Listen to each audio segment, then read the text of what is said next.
All right, welcome to Week 6 press conference. Week 6 already, flying by. We've got Coach Hauck with Omar Hicks-Onu and Mitch Roberts. I'll start with some opening thoughts from Coach, some last-minute thoughts on a tough game at Eastern Washington, but Dixie State coming to town for a first-ever meeting with the Trailblazers. So, Coach, your thoughts?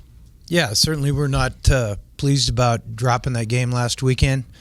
So we got to get ready to go to work today and get on to the next one. In terms of Dixie, we're in the early stages of our preparation for that game. They've played a very difficult schedule. Spent some time this morning watching their game against Sacramento State out of our league, and that was an entertaining game to watch. So that's where we're at. I've got the microphone here for questions, so just raise your hand if you have them.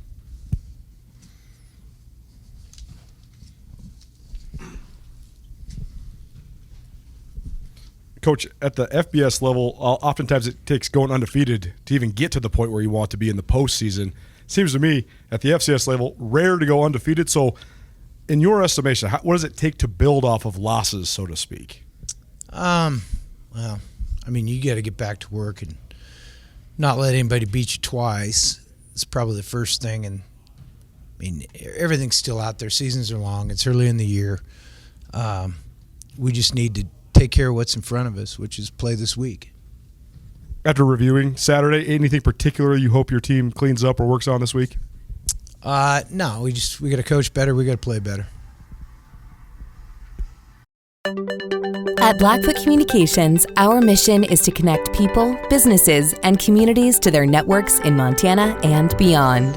Through Blackfoot sponsorships, local ambassadors, and public programs, we support initiatives such as the Emergency Broadband Benefit, fiber deployments, and community events. For information on our commitment to improving our communities with fast, reliable, and secure internet access, go to blackfootcommunications.com/news.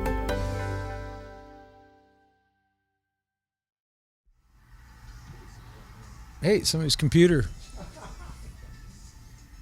It's probably more entertaining than what you're going to get here. So. No, it's good. Yeah, we got to play better. We got to coach better. Not necessarily in that order.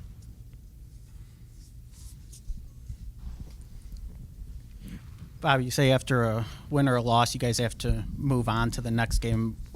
How is it different trying to regroup after a loss compared to after a win? I think you can correct harder as a coach after a win. But we need to be willing to correct. So we just got to go get to work. There's always things to fix, win or lose, and we got to go fix them. Why is it easier to correct things after a win? Because people feel good about themselves.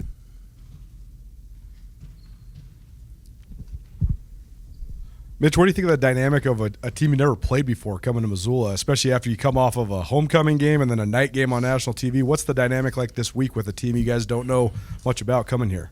Yeah, well, like Coach said, they've had a really tough schedule and played some really good teams. So we got to be ready to go, offensively, defensively, and special teams. So all three phases put together and play a good game. It should be exciting.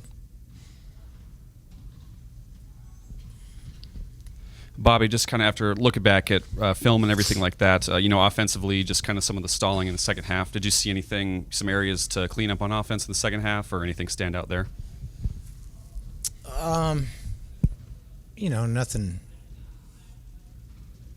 Nothing earth-shattering. I mean, we got to move the ball better and we need to score more points. 2 turnovers, that didn't help either. Another point of emphasis you've kind of talked about is some efficiency, kind of third down efficiency, things like that. I guess how do you clean up those areas? How do you see the offense, kind of improve those third down numbers? Well, what was Eastern in the game? Do you know? 5-15, I believe. That was us. They were 5-19. Got to make plays when it counts, I guess, is what I would say. Omar, I know it's only been a couple games, but what's your evaluation of the Big Sky Conference so far? What do you think of moving out of conference to a non-conference game before you guys dive back in? I feel like mentally, we're just going to keep preparing the way we were prepared. You know, whether we're playing a conference team or a non-conference team, we're still going to go out there every day, practice hard, go in the film room, study, and just try to get right for the next opponent.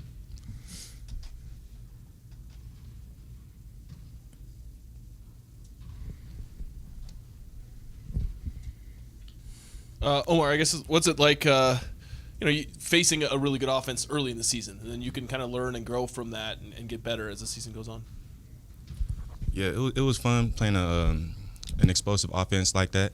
It was definitely the best offense we've seen this season, and I think there's a lot we could learn from in that game, and a lot we can grow from in that game. And to be honest, we're just excited for the next game and just keep getting better and just go 1-0 on the week.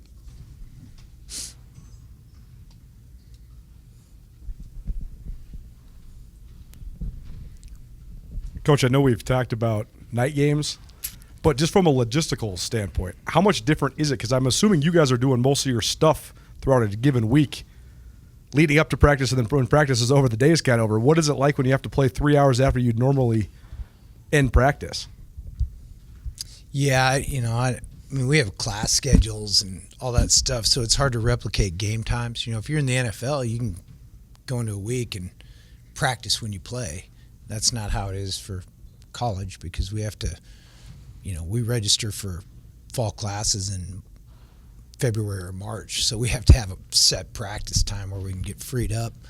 And then, you come back, you get off the bus, and as our coaching staff, you go home, take a shower, and then come back and go to work. So that's hard on everybody.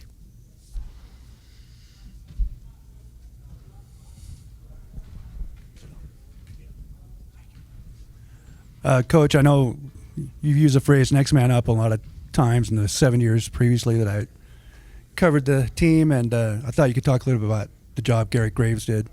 2 starts, a lot of tackles. Seems like not much of a fall off back there in the back end. And just Garrett? Yeah. Oh, yeah. I mean, going into last week's game, we were down a bunch of guys, and you kind of owe it to the guys in the locker room to be ready and go perform as best you can. And he's done a good job. He's done a nice job. He's playing hard, and he's just doing a good job. Yeah. Coach, I know that Paul Peterson has some Big Sky Conference experience from his time at Sac State. So what do you see, particularly offensively, from Dixie State? Do they look like some of those previous Sac State teams, like when Marshall Spurbeck or Jody Sears were there? Boy, it's a long time ago.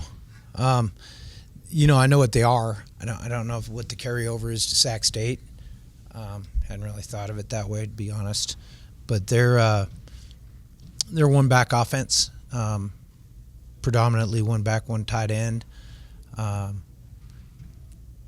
They've got a couple of really good skill guys. We're kind of in the early stages of it, but the one receiver, he wears 0 now. It's Jaylen Powell. He's a senior. He pops off the film. He's good, and I think they're going to find. I would assume they're going to find ways to try to get him the ball. I would. And structure-wise, defensively, what does Dixie State look like? They're 4 down, over under, it's good, sound, solid defense. There's nothing they don't do that isn't solid and sound.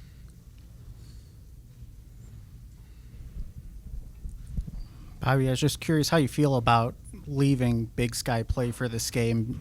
Are there any benefits to it? Do you like it, or would you rather, once you guys get into Big Sky play, just have that for 8 straight weeks? Well, I don't really feel one way or the other about it, because we don't control where the games fit. If it's not that scheduling's not a perfect world. You don't necessarily have control over how it works. You have to make it work how it goes, and you got to get games, and you got to fit them as best you can. So it's irrelevant. It's the one that's this week. Anything else? All right. Thank you all. At Blackfoot Communications, our mission is to connect people, businesses, and communities to their networks in Montana and beyond.